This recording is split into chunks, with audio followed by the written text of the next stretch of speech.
listening to Skeptoid. I'm Brian Dunning from Skeptoid.com. The Conspirituality of Enneagrams. Welcome to the show that separates fact from fiction, science from pseudoscience, real history from fake history, and helps us all make better life decisions by knowing what's real and what's not. Today, we're going to open a drawer in our cabinet of New Age psychometric modalities, as one does, and flip to the folder for Enneagrams. For years, this has been growing in popularity as a way to understand our own personalities and the personalities of those around us, and how we might interact. Some would argue that it's like a blending of Myers-Briggs, numerology, and horoscopes. Others would claim that it has solid science behind it. What is the truth of Enneagrams? Do we each have an Enneagram number that tells us useful things about ourselves? Or can it be dismissed as glorified numerology? In fact, the word Enneagram breaks down into the Greek roots for nine and figure, as in a figure representing the number 9. Imagine the numbers 1 through 9 arranged on a circle, just like a clock. Starting from the 1 o'clock position, go all the way around until you end up with 9 up at the midnight position. Now, use an equilateral triangle to connect 9 at the top with 3 at the bottom right and 6 at the bottom left. Then connect the other numbers by overlaying a 6-cornered irregular polygon. Now you have this mystical-looking symbol with all 9 numbers interconnected in various ways. And this diagram, according to proponents, tells us all the most important things about human personalities and how we all work and interact together.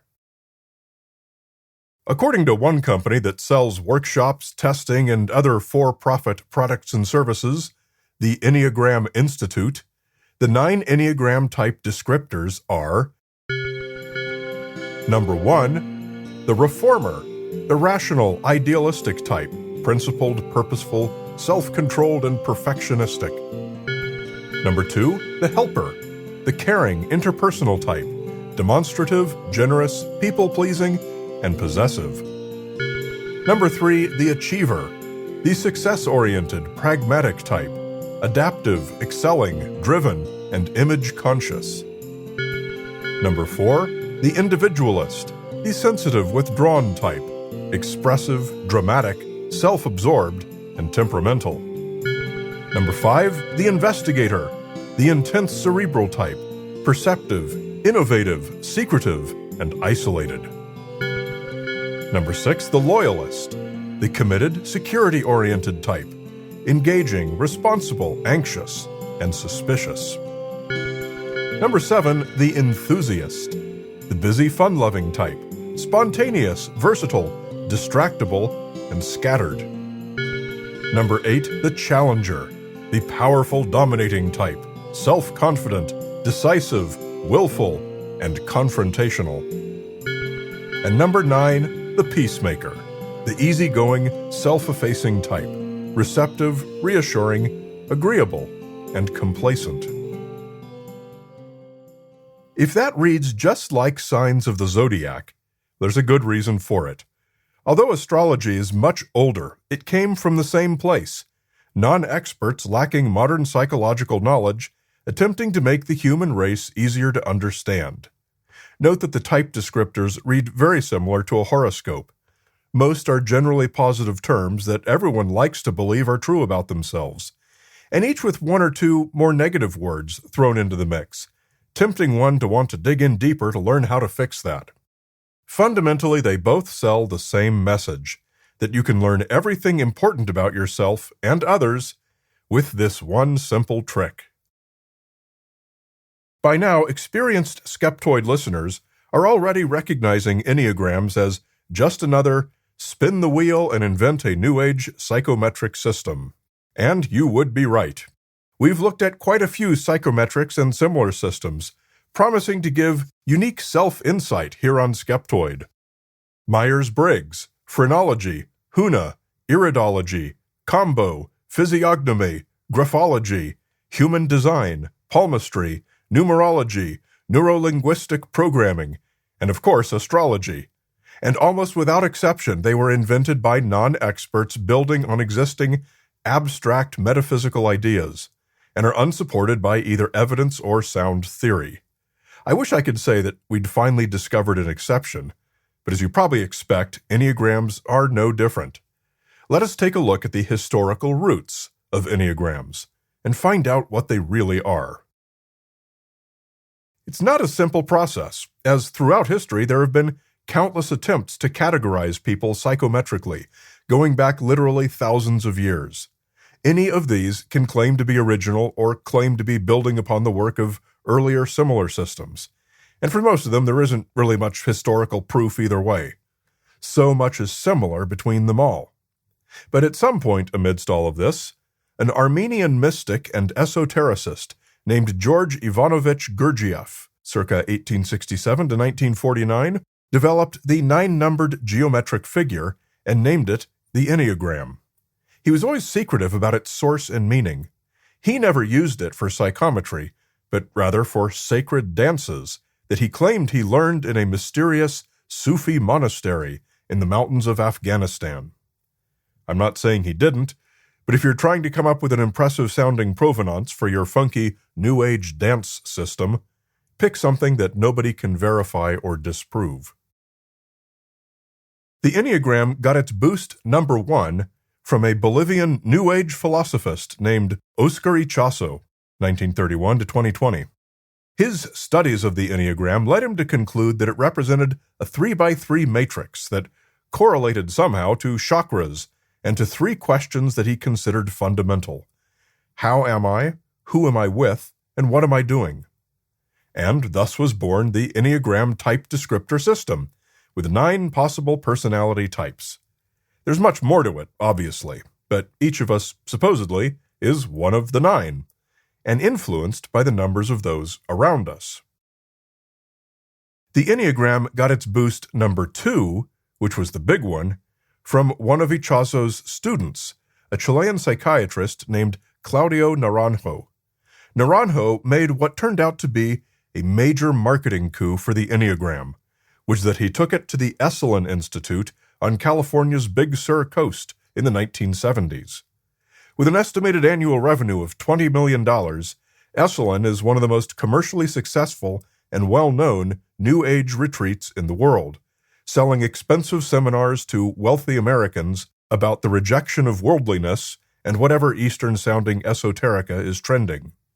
With such exotic and enlightened origins, like a Sufi monastery, and an ancient culture like Bolivia, and not even the hint of contamination by academia or mainstream science, the Enneagram was warmly and enthusiastically embraced at Esalen. Naranjo also took it to Berkeley, California, America's ground zero for counterculture, spiritualism, and asceticism. And so, looking back on the history of the Enneagram, one wonders how it could achieve such popularity given its total lack of science, either social or psychological, in its genesis. The answer to this lies in something called conspirituality. Conspirituality is a great word. As you can tell, it's a portmanteau of conspiracy and spirituality, and refers to the convergence of conspiracy theory ideation and New Age spirituality. It was coined in a 2011 article in the Journal of Contemporary Religion, written by 2 sociologists. We see this well exemplified in Enneagram culture. The conspiracy angle is the belief that traditional psychology exists only as a profit model, and so industry conspires to deny the ancient mystical truth of the Enneagram. The spiritual angle is also clear, whereby simply knowing your Enneagram becomes a pathway to consciousness, self-love, and enlightenment. Blending both of these together, a conspiritual idea satisfies the desire for a magically easy solution to a complicated question. This incompatibility with both science and conventional religion was aptly called out by an unexpected source, the Catholic Church, all the way back in the year 2000. The Secretariat for Doctrine and Pastoral Practices produced a report which stated, in part, while the Enneagram system shares little with traditional Christian doctrine or spirituality, it also shares little with the methods and criteria of modern science. The burden of proof is on the proponents of the Enneagram to furnish scientific evidence for their claims. In conclusion, those who are looking for an aid for personal and psychological development should be aware that Enneagram teaching lacks a scientific foundation for its assertion, and that the Enneagram is of questionable value as a scientific tool for the understanding of human psychology. Moreover, Christians who are looking for an aid for spiritual growth should be aware that the Enneagram has its origins in a non-Christian worldview and remains connected to a complex of philosophical and religious ideas that do not accord with Christian belief. Conspiritual philosophies, such as the Enneagram system, Huna, Combo, human design, and countless other New Age copycats of one another, will likely always have a place. It's politically correct both to see the system as corrupt and to value metaphysics over material reality. And so such things are always going to be trendy and popular. But simply showing that Enneagrams have no sound origin doesn't mean that they aren't effective or useful as advertised. Maybe Oskari Chaso got lucky. To determine that, we turn to the academic research that has attempted to evaluate it. There are a million papers published about Enneagrams, many of them evaluating its value in given settings, like if nurses know their Enneagram numbers, can they work together more effectively, that kind of thing. It's a huge number and results are all over the map, but the quality of the studies and of the journals they're published in is also all over the map. So to get a clearer picture, I'm going to focus on just two, both published in top-tier psychology journals. The first is a literature review giving a meta-analysis of all the high-quality research, and the second is a survey of experts for their opinions on the quality of many different psychometric tests, including the Enneagram. A 2021 issue of the Journal of Clinical Psychology published an article called The Enneagram, a systematic review of the literature and directions for future research. The authors described the paper's purpose in the abstract thusly. The purpose of this review is to provide a comprehensive and clinician-friendly review of the extant empirical work on the Enneagram. After reviewing 104 independent samples, we found mixed evidence of reliability and validity. And in their conclusion, they stated, in our review, we tried to balance scientific values with an openness to learn from helping traditions outside of modern psychotherapy. On the research front, scholarship on the Enneagram is still mostly relegated to unpublished dissertations or journals not indexed in PsycInfo, which may explain its relatively poor reputation among some psychologists. Existing evidence for the reliability and construct validity of the Enneagram types is mixed.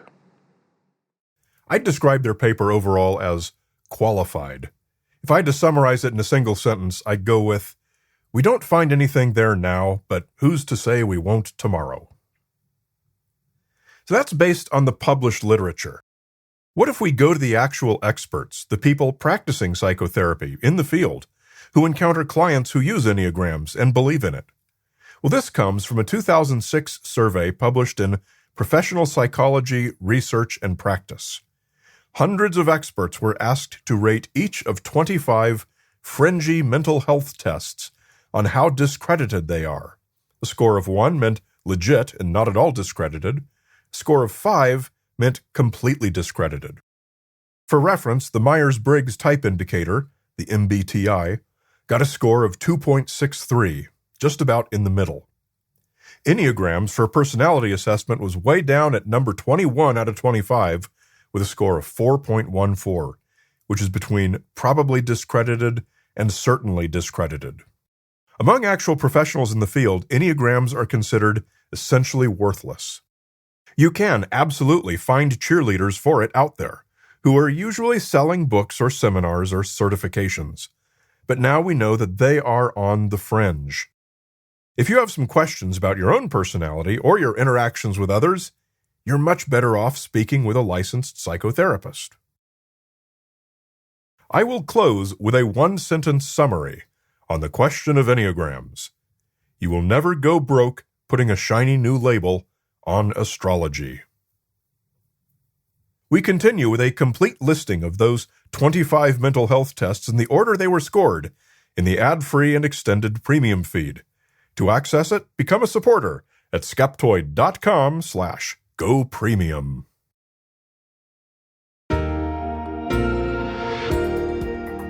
A great big Skeptoid shout-out to our premium supporters, including the other Brian D. We plan to take over the world, so be ready for that. Murray Sondergaard in Calgary, Canada. Ken Mora, creator of graphic novels. And of course, the Nart Master. The most tax-friendly way to support a charity is to donate stocks. When you donate appreciated stocks, you may pay 0 capital gains tax and still be able to deduct the full appreciated value. Be sure to consult with your tax advisor. To learn more, visit skeptoid.com/giving. Skeptoid is a production of Skeptoid Media. Director of Operations and Tinfoil Hat Counter is Kathy Reitmeyer. Marketing Guru and Illuminati Liaison is Jake Young. Production Management and All Things Audio by Will McCandless. Music is by Lee Sanders. Researched and written by me, Brian Dunning. You're listening to Skeptoid, a listener-supported program. I'm Brian Dunning from Skeptoid.com.